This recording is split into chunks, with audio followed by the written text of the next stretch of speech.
આ ક્યાં ગયો તો? આ દેખાતું નથી? એટલે હું ખેતર માંગવા જવાનું? તમારે તો ખાતર નાખવું નથી, અમારે તો કઈક કરવું ને. એ મામા ભાગ્યા રે માથાકૂટ નથી કરવી, સાનું માના સહી કરી દ્યો આમાં. આ હું છે?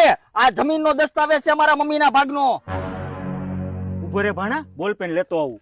આવ્યો ને મામો લાઈન ઉપર. હા ને થીંગાણું જામ્યું ભાઈ.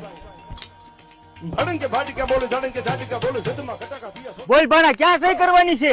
વાહ મામા વાહ, કઈ કરી નો એક એટલે ભાણાને દંડો લઈને મારવા આવ્યા. આટલા વર્ષ થયા કોઈ દી માંડવીનો દાણો મેકલો છે? પણ ભાણા જોતો ખરો, આમાં હું દઉં તમને, આમાં કઈક ખાવું તો જોઈ ને. અરે આમાં ખાતર બાતર નાખવું પડે. અરે ખાતર તો નાખવી છે તોય કઈ વળતું નથી મામા. એની માટે વાપરવું પડે અક્ષાવાળાનું બ્લેક કાર્બન.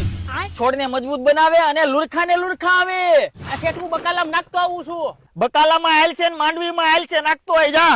ભણા નાખવાથી કઈ નુકસાન તો નહીં થાય ને? અરે મામા, જમીનનું પીએચ લેવલ જાળવી રાખે ને તાકાત વાળી બનાવે. છોડની રોગ પ્રતિકારક શક્તિમાં વધારો કરે છે. જમીન બલવાન તો ખેડૂત ધનવાન. વાહ ભણા વાહ, બોલ તારે હવે હું જોઈશે? મામા સહી કરી દેજો ને. હાલ નીકળ.